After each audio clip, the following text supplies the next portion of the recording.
Oga landlord and caretaker don't go attack their tenant because of wetin? Because of NEPA bill. Una don see say NEPA don start to dey break home. NEPA now don turn to source of destruction because now they don start to dey cause kasala inside person house. Now wow, guys say this landlord fly all the way from France. Hey, this man get money for you to fly all the way from Paris. Come say you because of electricity bill. Now make you won't come find trouble. Now what? Ordinary house where person go live in peace. NEPA before said they don't even give you peace of mind because they always disappoint. Before you go even online, they don't take them. Now them now can't decide say, they want because of destruction for this house. According to the wife talks saying, then this landlord and caretaker come attack them for house on Sunday. Say as the matter being, they pay their house rent on the normal, but they even pay them with electricity bill. But as the matter be, they no agree pay electricity bill because of say wetin, they never get light. Since last year, 2020, April, one whole year we did 2021. See, they never see light with their koro eye like this. Now I make themselves come decide, okay, oh, they go pay the house rent, fine. But you see that NEPA bill, that NEPA money, they know they pay them.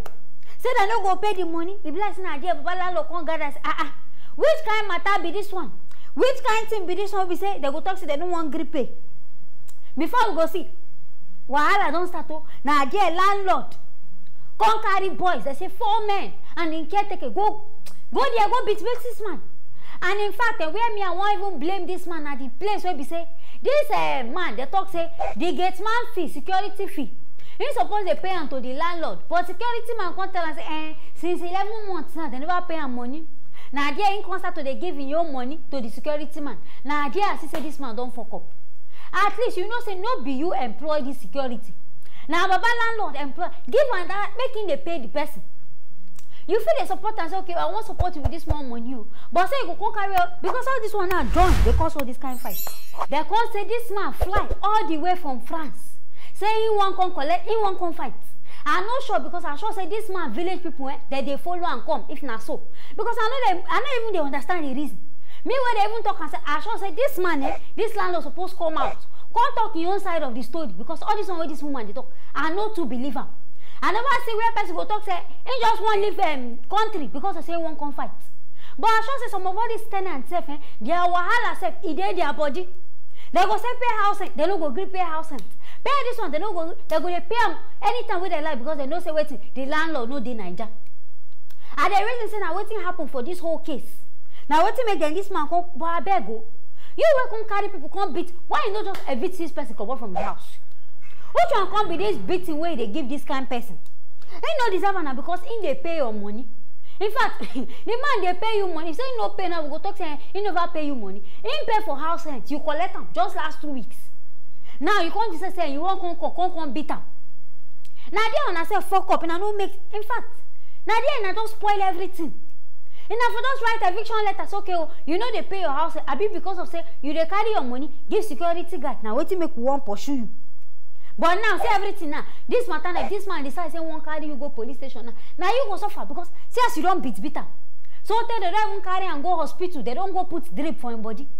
It means say no they okay now. You don't put them in pain because now they go to spend money.